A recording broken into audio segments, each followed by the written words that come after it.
I started writing the script in 2005, and of course at that point, digital 3D really wasn't on the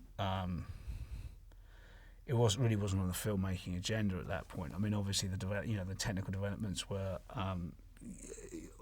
underway and happening at a great pace, but people weren't talking about making films in digital 3D. People weren't really seeing it, hadn't really seen anything in digital 3D at that point.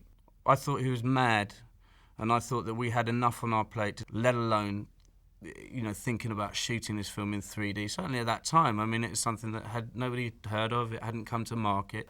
And I remember Gareth calling us at the office one day.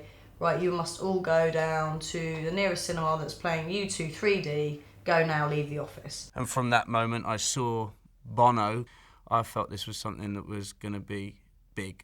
And in this situation, in this movie, because it was so ambitious with the resources that we had, we were going to have to almost come up with our own vocabulary of 3D setups and make them work. Things that other movies would never dare to attempt. When we did the screen test, when I first showed up and we were in the production offices, and they shot a little for me to see in 3D. I know I was on the screen, but I wasn't looking at myself. I was looking at how vivid the background was. Not only did the character in the middle stand out, but the dresser he was standing next to stood out. And the photograph on the back of the wall stood out.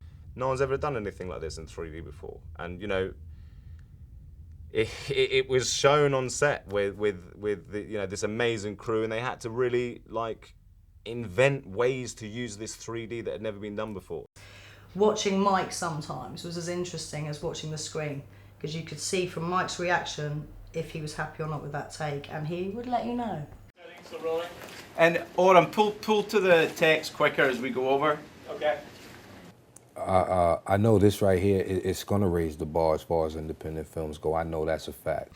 For 100 years, we've been trying to make films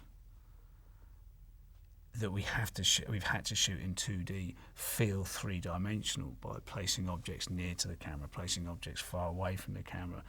And here we are now with the tools to actually physically do that.